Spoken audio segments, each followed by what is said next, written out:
আসসালামু আলাইকুম। আমি মুন্সিগঞ্জ থেকে মিলি বলছি। মিলি কিচেনে আপনাদের আরেকবার স্বাগত জানাই। আশা করি আপনারা সবাই খুব ভালো আছেন। আজকের পর্বে আমি আপনাদের তৈরি করে দেখাচ্ছি একেবারে সহজ পদ্ধতিতে দারুণ মজার লেটকা খিচুড়ি। আজকে আমি লেটকা খিচুড়িটি রান্না করেছি লাল চাল দিয়ে। আমরা অনেকে লাল চাল দিয়ে লেটকা খিচুড়ি খেতে খুবই ভালোবাসি। লাল চাল দিয়ে লেটকা খিচুড়ি রান্না করলে কিন্তু খেতে খুবই মজার হয়। আর এই চাল দিয়ে রান্না করলে খিচুড়ি খাওয়ার জন্য কিন্তু অন্য কোনো ভর্তা, মাছ, মাংস কোনো কিছুরই প্রয়োজন হয় না, এমনিতেই খাওয়া যায়। তাই আর কথা বাড়াচ্ছি না, এবার চলে যাচ্ছি রান্নায়। রান্না করার জন্য প্রথমে আমি এখানে 1 কাপ পরিমাণে মুগুর ডাল ভালো করে ভেজে নিচ্ছি। মুগুর ডালগুলোকে আমি ভেজে তারপরে পানিতে ভিজিয়ে রেখেছিলাম।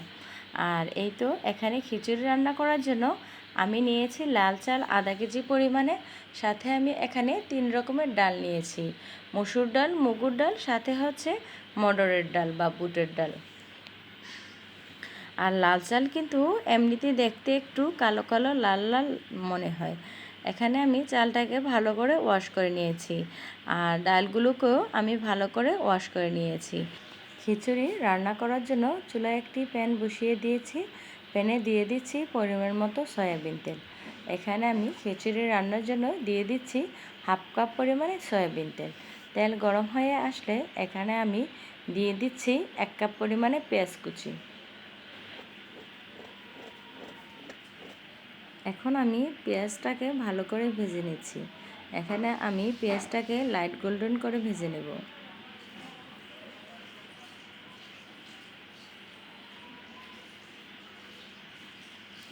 পেঁয়াজ কুচিটা যখন লাল লাল করে ভাজা হয়ে যাবে, এ পর্যায়ে এখানে আমি দিয়ে দিচ্ছি 3-4টি তেজপাতা, সাথে এখানে দিয়ে দিচ্ছি 1 টেবিল চামচ পরিমাণে আদা বাটা, 1 টেবিল চামচ পরিমাণে রসুন বাটা, সাথে 1 টেবিল চামচ পরিমাণে পেঁয়াজ বাটা।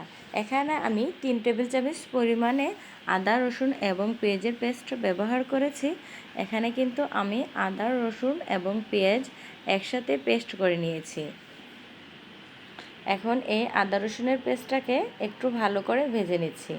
আদা রসুনের পেস্টটাকে কিন্তু একটু ভালো করে ভেজে নিতে হবে, তাহলে আদা রসুনের কাঁচা গন্ধটা আর থাকবে না। এখন আমি এখানে দিয়ে দিচ্ছি আমার 3 রকমের ডালগুলো। আমি ডালগুলোকে ভালো করে ওয়াশ করে নিয়েছি। এখন আদা রসুনের পেস্টে এই ডালটাকে ভালো করে মিশিয়ে 2-3 মিনিটের মতো ভেজে নিচ্ছি।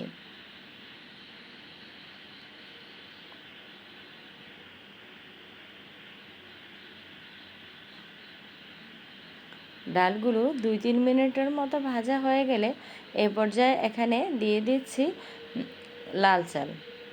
এখানে আমি 1/2 কেজি পরিমাণে লাল চাল নিয়েছি। দিয়ে দিচ্ছি পরিমাণ মতো লবণ।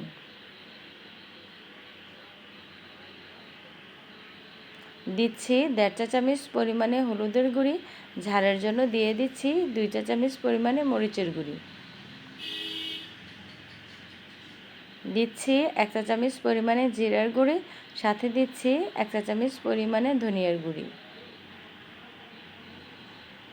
এখন আমি সম্পূর্ণ মশলার সাথে চালটাকে ভালো করে নাড়াচাড়া করে ভেজে নিচ্ছি। এখন আমার সবগুলো খিচুড়িতে সব মশলা দেওয়া হয়ে গেছে। এখন আমি চালটাকে ভালো করে 4 থেকে 5 মিনিটের মতো ভেজে নিচ্ছি। খিচুড়িতে সবগুলো মশলা দিয়ে এখন চালটাকে 4 থেকে 5 মিনিটের মতো ভেজে নিলে মশলার যে কাঁচা গন্ধটা রয়েছে সেই গন্ধটা আর থাকবে না, খুব সুন্দর একটি স্মেল আসবে। এই পর্যায়ে এখানে আমি দিয়ে দিচ্ছি 1/2 কাপের মতো সরিষার তেল। সরিষার তেল দিলে এই পর্যায়ে সরিষার তেল দিলে খিচুড়ি থেকে খুব সুন্দর একটি স্ট্রং ফ্লেভার পাওয়া যাবে। একটু ধৈর্য নিয়ে কিন্তু চালটাকে 5 থেকে 6 মিনিটের মতো ভেজে নিতে হবে।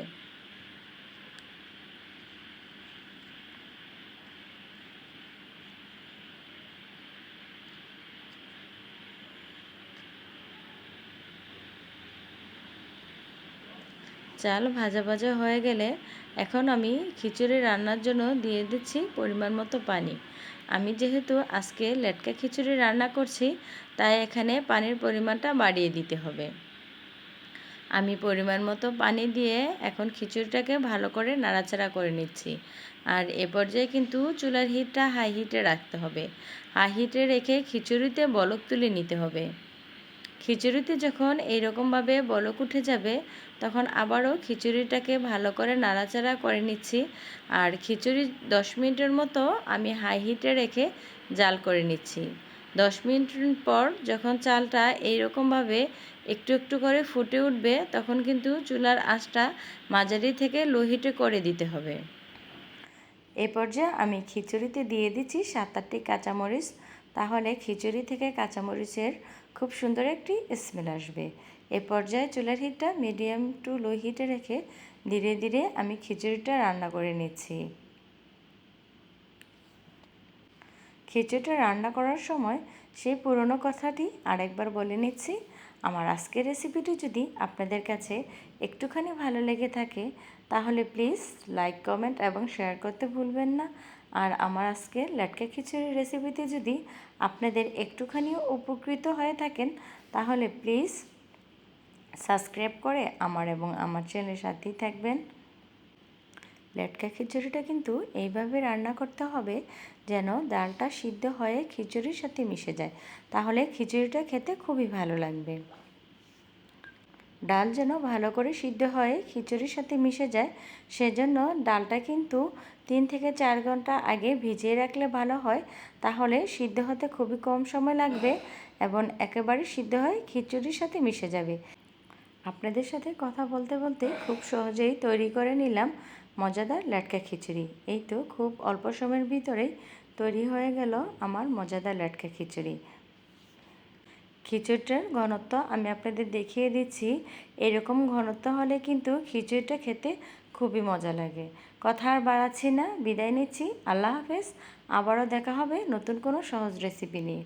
সে পর্যন্ত সবাই ভালো থাকবেন, সুস্থ থাকবেন। আল্লাহ হাফেজ।